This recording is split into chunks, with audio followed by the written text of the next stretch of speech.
we've discussed, with Putin in place, with Putin at the head of this government, whether Putin is what and who we imagine him to be or not. Mm-hmm. If he were to go away tomorrow, would we see any change at all, or would just somebody else slide into that role in the same totalitarian state that we now see would persist? No, I think there would be significant change.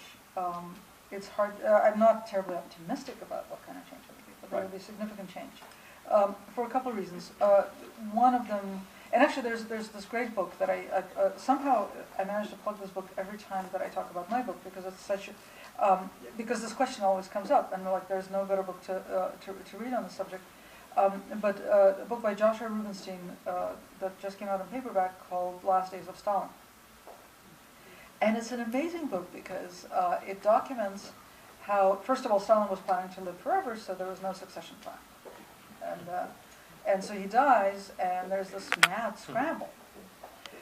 And the American foreign policy establishment is watching this mad scramble and not believing it, because it's supposed to be a totalitarian state, and so everything is supposed to be perfectly regimented. And so they don't buy any of the messages that are coming out from Moscow, and really screw it up pretty badly. Yeah. But one of my favorite parts of the book, though, is that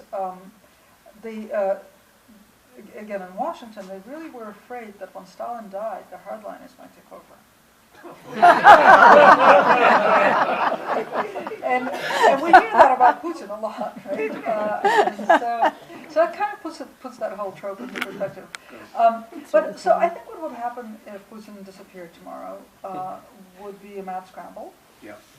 And I think we should, every time there's sort of there are contradictions emerging from the Kremlin, that's what we should interpret it as.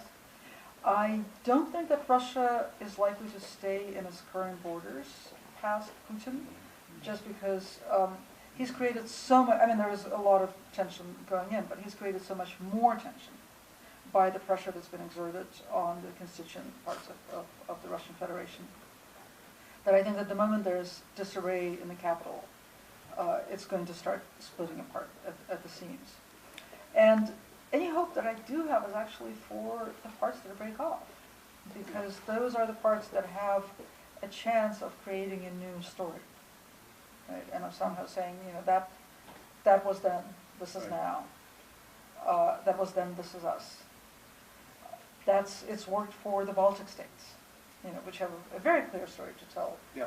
But that story is basically we were good, and then we were occupied by the Soviet Union, then we were occupied by Nazi Germany, and then we were again occupied by the Soviet Union, and now we're ourselves again, and we're good.